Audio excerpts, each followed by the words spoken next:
that I wanted to talk about is mass deportations. Now, Tom Homan, and we already know that Governor Wheelchair, one of the best governors in the United States of America, Governor Wheelchair has been holding the line on illegal migration into this country for a long time now. Tom Homan is the recently appointed border czar, and it's funny because I heard Jasmine Crockett say that it was a made up position. Cool. Then why did Biden give it to Kamala Harris in 2021? Neither here nor there. Tom Homan has said that they're not waiting. They're not waiting to start to hit the ground running and starting to get a lock on what's happening when it comes to this border crisis. And then the Denver mayor responded. Check it out. Here with reaction, a man that President Trump appointed to fix the border, Tom Homan, along with someone who, frankly, has played a very big role in bringing attention to this security disaster, Texas Governor Greg Abbott. And they're going to be together all day tomorrow. Tom, you heard this mayor out there in Colorado. I want to get your reaction to it. And I want you to be clear about who has jurisdiction, the federal government or state and local governments. And if you're a sanctuary state or city, are you breaking the law? You're absolutely breaking law. All you have to do is look at Arizona versus U.S. You'll see these breaking law. But look, me and the Denver mayor, we agree on one thing. He's willing to go to jail. I'm willing to put him in jail. Because there's a statute, it's Title 8 United States Code 1324 III, and what it says is, it's a felony if you knowingly harbor and conceal an illegal alien from immigration authorities. It's also a felony to impede a federal law enforcement officer. So if we don't want to help, that's fine. He can get the hell out of the way. But we're going to go do the job. President Trump has a mandate for American people. We got to secure this country. We got to save American lives. And I find it shocking that any mayor of a city would say, President Trump's been clear. We want to concentrate on public safety threats and national security threats. I find it hard to believe that any mayor or governor would say they don't want public safety threats removed from their neighborhoods. I mean, I don't know what the hell is going on in Denver, but we're going to go and we're going to fix it. If he don't want to fix it, if he don't want to protect his communities, President Trump and ICE will. You know what's so interesting about it? What we're not putting together, and so this is why I always want to connect the pieces with you guys. Mike Johnson was one of the sanctuary city mayors that signed that letter that basically was participating in the harboring of illegal migrants to the detriment of their residents inside of the United States of America. It was him. It was New York Mayor Eric Adams. He signed it. It was Brandon Johnson. That's three. It was Karen Bass. And then at the time, it was the Houston mayor that signed it also. And so they're basically saying, listen, you harboring a fugitive and you're harboring people that's here illegally. And if you're harboring those people, especially if they're gang members, first of all, we don't understand why you would do so. And secondly, you have to understand that we will come for you, and we don't care what office that you hold. We are going to hold you accountable if you do not allow for us to do our jobs. So you will be going into Colorado, Illinois, New York, California, and you are going to uphold the law of the land. That's your commitment. It doesn't matter what these elected politicians threaten or say that they're going to do. We're going to enforce the law, period. And they're not going to stop us. You know, Governor Abbott, I watched you with great frustration do everything imaginable in your power, come up with idea after idea after idea, because you were bearing the brunt of this from the very beginning. And you tried to put up barriers in the beginning, and then you tried to work the courts in the beginning. Then you started flying people out of your state to the sanctuary cities and states, and then all of a sudden, people like Mayor Eric Adams, to his credit, he finally got there, realized maybe this is not such a good idea, wide open borders, because we... Let me show you the letter that was signed. I always like to substantiate my argument. This is the letter that was signed, and you can see all of the signatures on it. Brandon Johnson, Karen Bass, Los Angeles mayor, Mike Johnson, Denver mayor, Sylvester Turner, who was the mayor of Houston at the time before he got voted out, and Eric Adams, New York City mayor. These were some of the biggest major city mayors that were advocating for and signing a letter that spoke specifically to Biden. Okay? You can look at it right here. We believe we have a unique opportunity to work with the White House and the Congress over these next few weeks to create an immigration and asylum system that will treat our newcomers with dignity and be fair and equitable to cities and neighborhoods across the country. Given the urgency of this issue, we are willing to travel to DC next week to meet, to sit down and discuss our shared interests in finding successful resolution. Some of the proposed things that they were talking about new arrivals could access work authorization within 30 days. We're confident we could lead a coalition of cities. They wanted to be the leaders, the spearhead, and lead the coalition of cities that could identify shared available capacity, welcome newcomers in a way that would set them up for success and relieve the burden on border cities and destination cities receiving far greater numbers than can be supported. The federal government and nonprofit partners, not the governors of the states in which recent immigrations arrive, must coordinate the geographic movements of recent arrivals. The federal government has done this quite successfully with the Office of Refugee Settlement and has regularly coordinated with communities across the United States to receive recently arrived refugees. We encourage the administration to work with nonprofit partners to coordinate the location and geographic movement of recent arrivals at the southern border, to include the placement of regional coordinators in major cities to help ensure that recent immigrants arrive where sufficient capacity exists. They were the ones that signed the letter. So when you then see him oppose deportation of criminals and people that are here illegally committing crimes, Denver Mayor Mike Johnson getting in the way, he is one of the people that did so, and this is the letter and the signature of him that substantiates it. Okay, so I want y'all to know who y'all dealing with when y'all talk about y'all mayors and y'all cities and these people. I never forgot. I've been paying attention to it. I've been following it for a long time. And so it's easy for me to be able to recall exactly what's been happening over these last 3.5 to 4 years. All right. We can't control what's going on here. How frustrating has that been for you?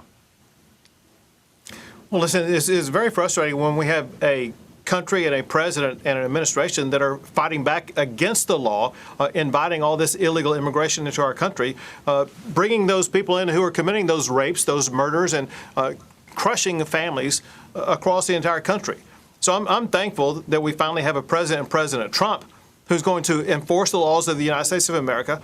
I'm thankful that we have Tom Homan as the incoming border czar, who's going to help execute those laws and enforce those laws and make sure that we get back to restoring order. But also, I'm thankful, especially this time of the year, what Tom's going to help me out with tomorrow. I'm thankful for the National Guard troops who've been serving on our border for the past 4 years under the Biden administration, erecting the barriers, repelling and denying entry to people trying to enter the country illegally. Those are men and women who deserve the respect of the entire United States of America. And we're going to go feed them Thanksgiving dinner, Thanksgiving lunch, and show them the gratitude that they deserve. Yeah. Meantime, let me give you an actual example or a conversation that was had with Mayor Mike Johnson on obviously competing network CNN, and what he had to say in response to the border czars threatening to jail him. Tonight, Trump's border czar, Tom Homan, threatens to put the Democratic mayor of Denver in jail. This comes after the mayor, who's my next guest, talked about resisting federal forces trying to carry out mass deportations, saying, quote, more than us having the Denver Police Department stationed at the county line to keep them out, you would have 50,000 Denverites there. It's like the Tiananmen Square moment with the rose and the gun. Homan firing back on Fox News. Me and the Denver mayor, we agree on one thing. He's willing to go to jail. I'm willing to put him in jail. We're going to enforce the law, period. And they're not going to stop us. All right, joining me now, the Denver Mayor, Mike Johnston. So, Mayor Johnston, you heard what he said. You got something in common. You're willing to go to jail. He's willing to put you there. He says he's going to enforce the law. Are you willing to go to jail over this? You know, I think there are thoughtful ways to solve this problem. If they want to focus on violent criminals, we would be happy to help support pursuing, arresting, and deporting them. We've helped past administrations. We'd do that again. If they want to focus on adding more judicial capacity so folks with asylum claims can have those cases heard more quickly, we would support that. What we're not going to do is support deploying the 101st Airborne into American cities to pull 10-year-old kids out of their classrooms in handcuffs. I think that is immoral, that's unconstitutional, and that's un-American. And so I think if that's what they're proposing, they will find us resisting. If they want to partner on common sense solutions, we'll always be happy to partner. So if Trump were to order ICE agents, for example, right, Immigration and Customs Enforcement agents, to go into the state of Colorado to enforce federal law, would you order, Mayor Johnston, your police department to resist them? Or are you speaking at this point more of just an act of, protest resistance? Or would this actually be an order to your police department? Yeah, we won't use our law enforcement, and we don't think we need to. That's not what we're after. I think America's not after another conflict on this issue. They're after a way to find pragmatic solutions to this problem. And so, stand down, Lincoln, big dog. we don't think here that might makes right. We think that right makes might. And so if they are going to send the U.S. Army or the Navy SEALs into Denver to pursue folks to pull them off the job at hotels or restaurants where they're working, or pull kids off the soccer field, I think we will see Denverites and folks around the country who will nonviolently resist that, because I think that doesn't represent our values and doesn't represent the Constitution. Well, I'm glad that you said that. I'm glad that you clarified that, Mike Johnson, and that you're going to stand down, you're going to keep it G, and you're going to stay out the way, because that's probably what's best for your people. Because the American people have spoken, and they want to make sure that they get this done right, and they want to address this accordingly. Has your view on the broader situation changed, though? And I understand you're trying to draw a distinction between violent criminals and people who are in the country illegally, but are contributing to society, like right? that you Going to stood school, down, working jobs. But Yeah. is Denver, Mayor, going to remain a sanctuary city where you do not enforce federal immigration laws? Is there going to be any change to how you are running the city? We're not changing how we run the city, but it's important that people know what that status means. What that means is that if someone has committed a violent crime, has committed a felony, we do collaborate with federal law enforcement, and we will. What it means we don't. But the problem is that you've already allowed for it to play out by harboring people that got over here illegally and protecting people that got over here illegally. See, that's the problem. Her question is, will you continue to do the thing that is against the law in the United States of America and allow for this to take place in your city and ultimately upend the residents in Denver? Listen, I know a lot of people that's living in Denver. I know a lot of people that rock out in Denver, and they don't like this. They said, Anton, downtown Denver is becoming crazy. I haven't been there, so I can't substantiate whether or not it's true or not. They said Anton, downtown Denver, and Denver itself has become insane. And it's become so insane that the people are suffering. And I was covering the migrant crisis when it was at its peak, and they had basically turned it into the Carter. They turned Denver into the Carter. That is a fact. Do is if someone is driving to work and has a busted taillight on the way, we don't arrest them and connect them to ICE for deportation. We think that's disruptive for families and for residents. I was a high school principal before this, and these are my students. These are kids who. Oh, man. Okay, all right. So I didn't even realize that. I didn't know that. I just got some new information. This is the same thing that happened over in Chicago. Y'all got to stop electing. Y'all got to stop electing teachers. Honest to God, y'all have to stop electing teachers. Y'all elected Brandon Johnson, a third grade teacher, or whatever grade he was teaching, into being the mayor of Chicago, of a major city. You elected a high school principal to being the mayor of Denver. And this is why y'all sanctuary cities. This is why everything is going down. All of these teachers and principals. Good God. That's the problem. That is the problem right there. I did not know that. Y'all elected a principal to tear y'all city down? Good God. Dreamers who are playing by the rules, getting jobs, trying to make a life. They have daughters who play on their soccer teams, or sons who sit in your history classes. We don't think that is the problem facing the country. These are 60% of them are working, 25% of them are children. I don't think that is the crisis the country's worried about. So Trump is now threatening a 25% tariff on Mexico, which of course you've seen. He says he's going to do that until the invasion ends. That's the word he uses. And he says he's going to sign this tariff on his first day, so presumably by his executive order in January. Let me just play what Mexico's president said today, because she responded, and she said the tariffs are not going to do it when it comes to solving the migrant crisis. Here's how she put it. Presidente Trump, no es con amenazas ni con aranceles como se va a atender el fenómeno migratorio ni el consumo de drogas en It's Estados coming through Unidos. your state or on your country. It's coming through your country. The flow of drugs is not going out, it's coming in to the United States of America. All right, and I know, Mayor Johnston, you're fluent in Spanish, so even though you couldn't see those, the translation on the bottom of the screen, you understood what she said. Is it possible, though, that the threat of such tariffs, of a 25% tariff, of such a massive and seismic thing to Mexico, would force Mexico to way more forcefully address the drug and migrant flow than it has up till now?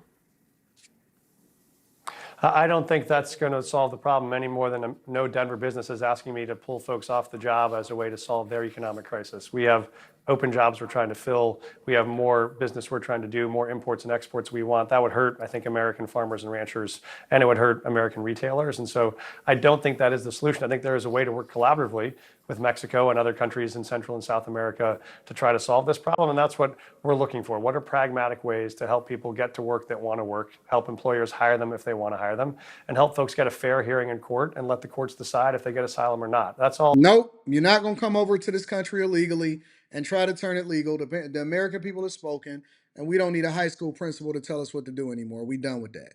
If Denver honestly, I think that these cities should be able to do what they want to do. I think these states should be able to do what they want to do. If you are blue, I believe you should be able to do what you want to do. You just can't have federal funding that go along with it. That's all I'm saying. You're not going to use my dollar to take care of your business and think that that's a collaborative way to make sure that the economy is thriving. That's not how it works. That's absolutely not how it works.